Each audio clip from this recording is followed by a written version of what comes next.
Assalamualaikum warahmatullahi wabarakatuh. Hai guys, selamat datang di video kali ini dan masih bersama aku Reza. Hari ini aku akan ngebahas tentang Better Watch.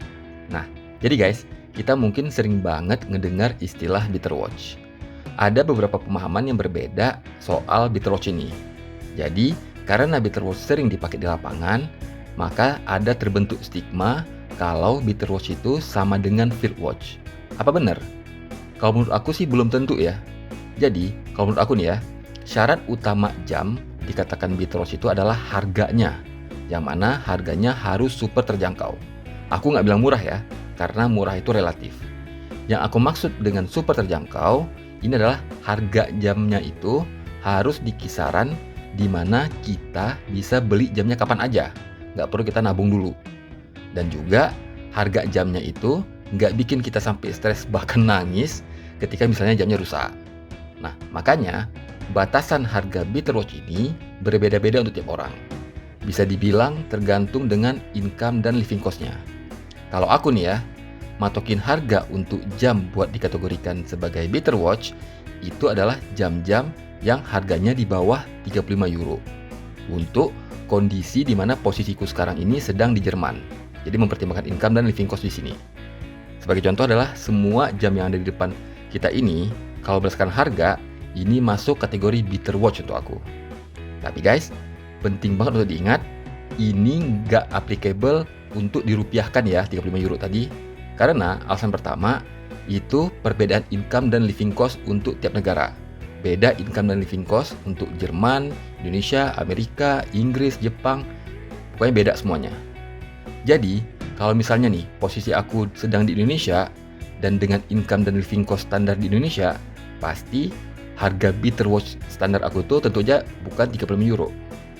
Terus, alasan kedua, harga di sini, di Jerman sini, dan di Indonesia juga beda loh untuk jam kelas Better Watch ini. Sebagai contoh misalnya jam Casio F91W ini. Ini guys, aku lihat di Indonesia dijual di bawah 200.000. Sedangkan di sini, harganya itu dijual di harga 20 euro alias kalau misalnya kita rupiahkan nih, 320 ribuan. Beda kan? Hampir 2 kali lipat.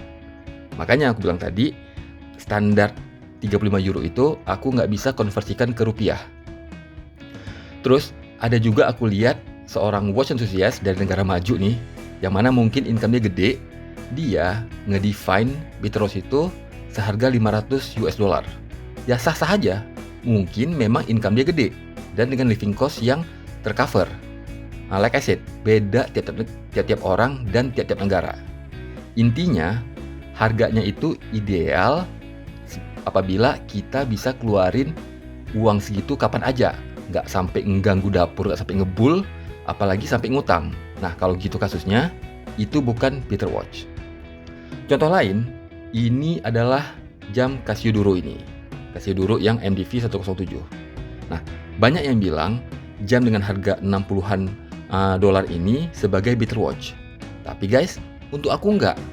Karena 60 dolar atau 60 euro kurang lebih sama ya. Itu udah di atas nilai uang yang bisa aku keluarin tanpa mikir panjang.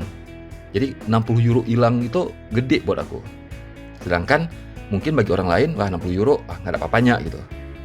Atau misalnya ini, jam Casio G-Shock DW M5610U yang salah satu jam G-Shock yang paling terkenal. Yang ini yang edisi solar power dan radio control. Nah, jam ini harganya itu kalau di Jerman sekitar 90 sampai dengan 100 euro. Dan G-Shock, siapa sih yang nggak kenal G-Shock dan sering diembel-embel sebagai Better Watch terbaik. Nggak salah, karena memang bandel banget jam G-Shock, tahan banting. Tapi guys, kalau mengingat sisi harga aku beli, aku yakin aku bakal bete banget kalau jam ini rusak. Karena harganya itu jauh di atas 35 euro. Untuk ngeluarin 90 euro, aku perlu mengatur keuangan aku. Tapi guys, aku tetap pakai jam ini buat kerja lapangan yang kena air. Tapi bukan aku pakai ketika aku ngerjain sesuatu yang aku yakin bakal berisiko menghancurkan jamnya. Misalnya kerja di bengkel misalnya. Nah, ini aku hindari pakai jam ini sekarang karena aku bakal kasihan loh apabila aku ngelihat jam ini rusak. Jadi Aku anggap jam ini sebagai semi beater watch lah ya. Jadi bukan beater watch, ya semi lah. Terus jam ini, jam Phibus Nebula. Ini awalnya loh guys, aku belinya mau kujadikan sebagai beater watch. Karena aku anggapnya ini jam tangguh, safir. Terus bodinya oke, gayanya sporty. Sempat di awal-awal aku beli jam ini, aku pakai ketika aku angkat pipa di pekerjaan. Tapi terus aku kok malah stres gitu ya. Jadi takut jam itu lecet. Apalagi jam ini bisa dibilang harganya itu mungkin top 10 harga jam semua jam yang pernah aku beli. Jadi lumayan gede loh harganya. Nah, makanya guys, ketika misalnya kalian merasa gitu pakai sebuah jam, itu artinya jam itu bukan beater watch kalian. Jadi jam Phibus Nebula tadi aku jadinya nggak pakai lagi di kegiatan-kegiatan yang beringas kayak dulu lagi. Nah, jadi guys, untuk kalian sendiri nih, kalian perlu netapin berapa harga jam yang tepat dengan pertimbangan yang aku sebutkan tadi, yaitu pertimbangan harga. Aku nggak bisa matokin berapa, hanya kalian sendiri yang tahu. Kayak aku bilang, setiap orang beda-beda, berbeda kondisi antar negara juga. Oke, faktor harga. Sekarang faktor kedua yang perlu diperhatikan itu juga adalah spek. Ini maksudnya apabila kalian punya opsi nih beberapa jam yang harganya itu masuk budget kalian sebagai beater watch, terus kalian harus milih speknya. Karena beater watch ini kan akan digunakan untuk kegiatan-kegiatan yang misalnya intens kena air, atau terus terlalu antuk. Nah, perlu diperhatikan speknya apabila memungkinkan. Jadi, sebagai contoh, kalau bisa nih, pilih yang water resistant rate-nya itu yang bagus. Bilanglah minimal 50 meter lah. Jadi kita nggak perlu takut apabila jamnya itu kena air atau bahkan kecelup air. Nah, kalau 30 meter kena air nggak apa-apa, tapi kecelup kan bisa bahaya. Makanya aku bilang kalau bisa pilih yang minimal 50 meter. Nah, makanya jam F91W ini serta jam Timex Weekender ini secara spek ini kurang cocok apabila aku jadikan sebagai beater watch. Karena keduanya water resistant rate-nya hanya di 30 meter. Sedangkan 4 jam lain ini, jam Casio W800H, terus jam Casio MRW 200H, jam QNQ V30A, serta jam QNQ VR18J ini, 4 ini water resistant rate-nya udah 100 meter. Jadi aman banget untuk kena air. Terus kalau ada, ini walaupun kayaknya agak berat ya, pilih yang kaca safir. Nah, tapi guys, ini mungkin applicable buat orang-orang yang income-nya sangat gede. Ya, netapin beater watch itu price limit-nya itu lebih gede, jauh lebih gede pada aku. Karena kalau kasus aku, kayaknya hampir nggak mungkin dapat jam harga 35 euro dengan kaca safir kristal. Nah, jadi beater watch aku semuanya ini adalah kaca non safir. Ada yang mineral glass, ada yang akrilik. Terus guys, satu lagi, kalau bisa nih, pilih jam yang strapnya itu bukan strap kulit. Kenapa? Bukan sayang jamnya, tapi sayang kulitnya. Karena kulit nggak tahan kena air. Jadi bisa aja kalian beli jam yang datang dengan strap kulit, terus kalian ganti strapnya.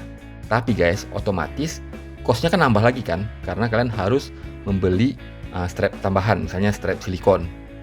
Terus jadinya harganya itu ujung-ujungnya lebih tinggi daripada harga budget kita. Dan spek yang terakhir yang mungkin nggak kalah penting itu adalah legibility. Jadi kemudahan untuk dibaca. Karena kita pakai beater watch ini ketika kita sibuk kan beraktivitas yang padat, kerjain misalnya angkat pipa atau ngapain gitu, ngeberesin dapur atau apa. Jadi pilih jam yang mudah kebaca. Nah, sebagai contoh jam-jam ini ya MRW 200H ini sangat mudah kebaca, atau jam digital sekalian. Nah, ini juga mudah kebaca. Makanya itu mungkin field watch sering dijadikan sebagai beater watch karena kecenderungannya field watch itu legibility-nya itu bagus banget. Jadi, jangan pilih misalnya jam skeleton untuk beater watch. Karena skeleton itu cenderung susah kita baca waktu ketika kita lihatnya sekilas. Oke, di samping faktor-faktor spek yang aku sebutkan tadi, mungkin ada juga faktor lain terkait spek. Tapi yang aku sebutkan di sini adalah faktor-faktor utama yang perlu kalian perhatikan. Toh kita nggak bisa terlalu picky untuk Betterwatch karena kayak kita bilang tadi, harganya itu memang terbatas. Oke guys, jadi ini adalah bahasan aku tentang Betterwatch. Silahkan tinggalkan komen kalau kalian mau share pengalaman kalian nih, misalnya terkait Betterwatch. Terus, jangan lupa subscribe buat yang belum subscribe, serta nantikan video-video selanjutnya. Stay safe and healthy, aku akhiri. Wassalamualaikum warahmatullahi wabarakatuh.